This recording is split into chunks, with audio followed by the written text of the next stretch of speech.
Hey, this is the Daily Overpass. My name is Eric and I make apps. Now, today I want to talk about how sometimes it's my job to have headaches for my clients.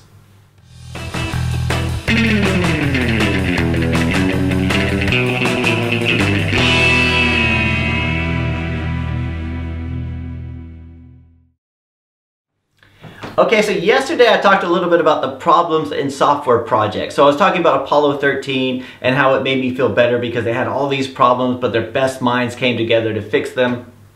And how a lot of times software projects are like this too. Even though you might have really good developers on it, really good designers, really good infrastructure, things just go wrong. And in software, there's lots of times there's so many moving parts that things just they go wrong. You might have a network outage, you might have some code that was badly written, there's lots of things that could go wrong, right? And one of my jobs when we work with clients is that I have to be able to take on those kind of headaches. So a lot of times I try to make everything look easy to the client, even though it could be chaos and mayhem on my side. It's not this way on every project, but you know, every project seems to have something that goes wrong in it. So like a lot of times I'll be really stressed out with it. So I'll be chatting with the developer on Skype or on Slack and I'll be like, so where's that bill? I thought I was supposed to get that bill today. What do you mean it's crashing? Why is it crashing? Why do you think it's crashing? And we'll go on like this. Have you plugged in a device? Have you checked Logcat? I'll be asking all these questions, and it depends on if it's a really good developer, they'll have checked everything.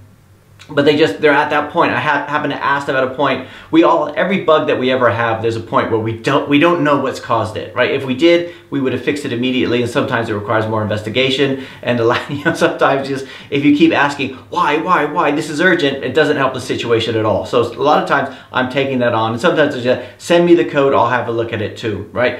But when the client calls up for an update, when I'm updating the client, a lot of times I don't tell them about all those little tiny things, because those kind of things they creep up, they happen. We try to get rid of all that stuff before we go live, but to the client you have to be calm and reassuring, and everything's going good. Hey, everything's going great on the project. We just have a few minor issues that we might need a little bit of extra time on, but nothing major. This kind of stuff happens all the time, but everything's going well. Right? And it may sound a bit two-faced, but one of the things I realized years ago was that my job is to have the headaches for the client. My job is not to make the client worry about things they don't need to be worrying about. That's my job to worry about these kind of things. That's the developer's job to worry about these kind of things, right? So, and these, and a lot of times it's just trying to figure out what's happening here.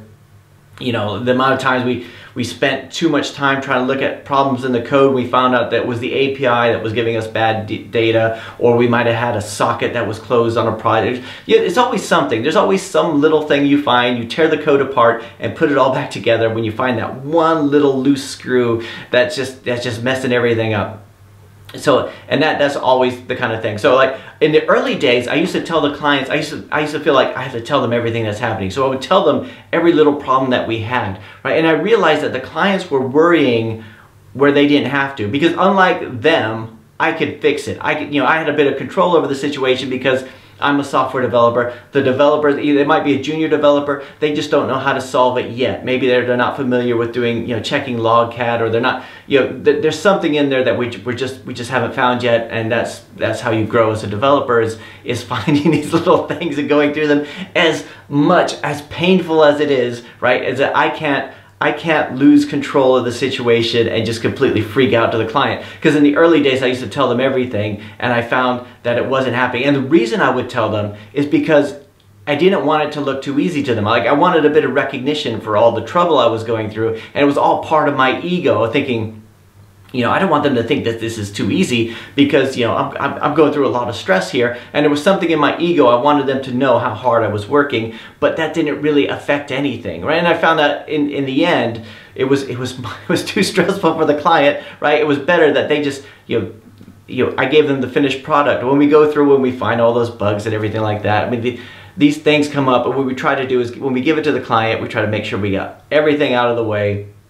Everything is tested, but a lot of the times you got chaos and mayhem on one side, and you got confidence on the other side. And one of the things I realized was that a lot of times you don't have to tell the client all the little tiny things that go wrong. I like to keep them up to date. I like to let them know what's happening, but you know, sometimes things just happen. Sometimes it'd be like a developer has a problem where he doesn't understand a bit of code, or we might have something that we have two developers working on two different things, and when we bring them together, we have a little bit of like they don't quite fit. These two components don't quite fit the way that they should, so we have to map all that stuff out, and it just happens. So I think for those of you who do work with clients, you probably know this already, but.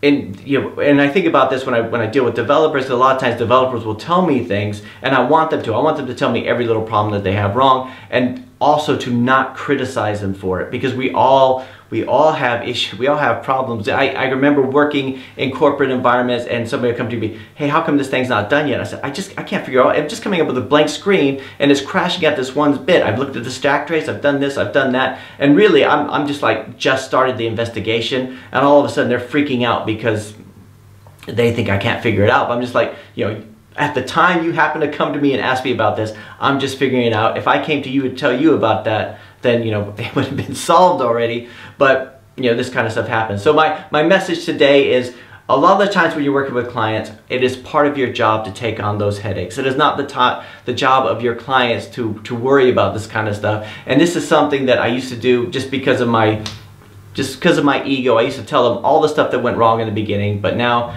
I don't. Now I tell them technical difficulties. I'll tell them what I think they need to know when they need to know it. So, and I know that sounds two-faced, but yeah, that's the way it is. So anyway, that's it for today. Let me know what you guys think. Have you have a similar kind of situation? That's it for today. I'll talk to you tomorrow.